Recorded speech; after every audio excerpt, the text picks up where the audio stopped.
വളരെ പ്രധാനപ്പെട്ട ഒരു വാർത്ത. തിരുവനന്തപുരത്ത് ആരായിരിക്കും സ്ഥാനാർത്ഥി? തിരുവനന്തപുരത്ത് ശശി തരൂരാണ് എന്നുള്ളത് ഏറെക്കുറെ ഉറപ്പിച്ചു. കോൺഗ്രസിന്റെ സ്ഥാനാർത്ഥി, UDFന്റെ. BJPയുടെ സ്ഥാനാർത്ഥിയുടെ കാര്യത്തിലും തീരുമാനമായിരിക്കുന്നുവെന്ന് ഞങ്ങളുടെ കോഴിക്കോട് ബ്യൂറോ റിപ്പോർട്ട് ചെയ്യുന്നു. കേന്ദ്രമന്ത്രി രാജീവ് ചന്ദ്രശേഖർ തിരുവനന്തപുരത്തെ BJP സ്ഥാനാർത്ഥിയാകും. V Muraleedharan ആറ്റിങ്ങലിലും സ്ഥാനാർത്ഥിയാകും.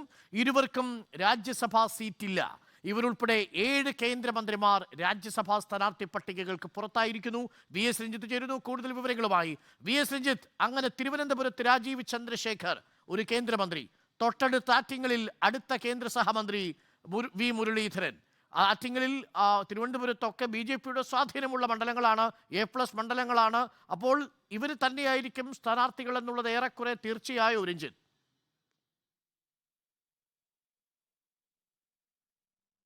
Doctor Arunkumar, ലോക്സഭയിൽ മത്സരിക്കാൻ വേണ്ടി അവസരം കൊടുത്തിട്ടുള്ള കേന്ദ്രമന്ത്രിമാർക്ക് ഇത്തവണ രാജ്യസഭാ സീറ്റ് നൽകിയിട്ടില്ല. 7 കേന്ദ്രമന്ത്രിമാർ നിലവിൽ രാജ്യസഭാ MP-മാരായിട്ടുള്ള മെയ് മാസത്തോടുകൂടി കാലാവധി അവസാനിക്കുന്ന 7 കേന്ദ്രമന്ത്രിമാരുണ്ട്. ഇവർക്കാർക്കും തന്നെ രാജ്യസഭയിലേക്ക് പുതുതായി സീറ്റ് നൽകിയിട്ടില്ല എന്ന് പറഞ്ഞാൽ അവർ ഇനി രാജ്യസഭയിലേക്ക് ഉണ്ടാവില്ല. പകരം ലോകസഭയിൽ മത്സരിക്കാൻ വേണ്ടിയാണ് പാർട്ടി അവരോട് ആവശ്യപ്പെട്ടിരിക്കുന്നത്. ഈ 7 പേരിൽ 2 മലയാളികളുള്ളത്. ഒന്ന് V മുരളീധരനും മറ്റൊന്ന് രാജീവ് ചന്ദ്രശേഖരനുമാണ്. V മുരളീധരൻ മഹാരാഷ്ട്രയിൽ നിന്ന് രാജ്യസഭയിലേക്ക് വന്നിട്ടുള്ള ആളാണ്. അപ്പോൾ ഈ 2 പേർക്കും ഇനി രാജ്യസഭയിലേക്ക് സീറ്റില്ല എന്ന് പറയുന്നത് അവർ ലോക്സഭയിൽ മത്സരിക്കും എന്നുള്ളതിൻ്റെ സൂചനയാണ്, അല്ലെങ്കിൽ അത് പാർട്ടി തീരുമാനിച്ചിട്ടുള്ള കാര്യമാണ്. അതിൽ 2 സീറ്റുകളും കേരളത്തിൽ നിന്ന് തന്നെയാകും എന്നുള്ളതാണ്. 2 പേരും മലയാളികളാണ്. അതിൽ രാജീവ് ചന്ദ്രശേഖർ തിരുവനന്തപുരത്ത് നിന്നും V മുരളീധരൻ ആറ്റിങ്ങലിൽ നിന്നുമായിരിക്കും. V മുരളീധരൻ ആറ്റിങ്ങലിൽ നേരത്തെ തന്നെ പ്രവർത്തനം ആരംഭിച്ചിട്ടുണ്ട്. പക്ഷേ തിരുവനന്തപുരത്തെ സ്ഥാനാർത്ഥിയെ സംബന്ധിച്ച് വലിയ സർപ്രൈസുകൾ, അപ്രതീക്ഷിതമായൊരു സ്ഥാനാർത്ഥി വരും എന്നൊക്കെ പാർട്ടി നേതൃത്വം വ്യക്തമാക്കിയിരുന്നു. ആ അപ്രതീക്ഷിത സ്ഥാനാർത്ഥി രാജീവ് ചന്ദ്രശേഖർ ആയിരിക്കും എന്നുള്ള കാര്യം ഉറപ്പാണ്. അതിൽ ഏറ്റവും പ്രധാനപ്പെട്ട സൂചനയാണ് അവർക്ക് രാജ്യസഭാ സീറ്റ് നീട്ടിക്കൊടുക്കാതിരിക്കുന്നത്.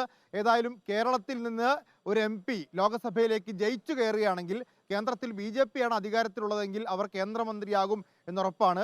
തൃശ്ശൂരുകാർക്ക് സുരേഷ് ഗോപിയും പാർട്ടിയും കൊടുക്കുന്ന ഉറപ്പ് സുരേഷ് ഗോപിയെ ജയിപ്പിച്ചാൽ കേന്ദ്രമന്ത്രിയാക്കാമെന്നുള്ളതാണ്. ഈ ഉറപ്പ് രാജീവ് ചന്ദ്രശേഖരനും V മുരളീധരനും ഒക്കെ അതത് മണ്ഡലങ്ങളിൽ കൊടുക്കാൻ പറ്റും, കേന്ദ്രത്തിൽ BJP-യാണ് വരുന്നതെങ്കിൽ. വളരെ പ്രധാനപ്പെട്ട വാർത്തയാണ്. തിരുവനന്തപുരത്ത് രാജീവ് ചന്ദ്രശേഖർ കേന്ദ്രമന്ത്രി തന്നെ മത്സരിക്കുന്നു. ശശി തരൂർ വേഴ്സസ് രാജീവ് ചന്ദ്രശേഖർ. ആർക്കൊപ്പം നിൽക്കും തിരുവനന്തപുരത്തെ വോട്ടർമാർ കണ്ടറിയണം. ആറ്റിങ്ങലേക്ക് എത്തിയാൽ V മുരളീധരൻ, ഒപ്പം മത്സരിക്കാൻ പോകുന്നത് ആരാണ്? ആറ്റിങ്ങലിൽ അടൂർ പ്രകാശ്, ഒപ്പം ജോയി മത്സരിക്കാൻ സാധ്യതയുണ്ട് എന്നറിയുന്നു. അപ്പോൾ തിരുവനന്തപുരത്തും ആറ്റിങ്ങലിലും തൃശ്ശൂർ പോലെ തന്നെ മത്സരം ചൂടുപിടിക്കുമെന്നത് ഉറപ്പാണ്. ഒരു ത്രികോണ മത്സരത്തിൻ്റെ സാന്നിധ്യം നിങ്ങൾക്ക് തിരുവനന്തപുരത്തും ആറ്റിങ്ങലിലും തൃശ്ശൂരിലും കാണാം. ജയിച്ചാൽ 3 പേരും കേന്ദ്രമന്ത്രിയാകും എന്നുള്ളതാണ് പാർട്ടി നൽകുന്ന വാഗ്ദാനം. വളരെ പ്രധാനപ്പെട്ട തെരഞ്ഞെടുപ്പിലെ പ്രചരണ വിഷയവും അതുതന്നെയായിരിക്കും. അങ്ങനെ തിരുവനന്തപുരത്ത് രാജീവ് ചന്ദ്രശേഖർ, ആറ്റിങ്ങലിൽ V മുരളീധരൻ എന്നിവർ BJP-ക്ക് വേണ്ടി മത്സരിക്കാൻ ഇറങ്ങുന്നുവെന്ന വാർത്തയാണ് ഇപ്പോൾ പ്രേക്ഷകരിലേക്ക് എത്തിയത്.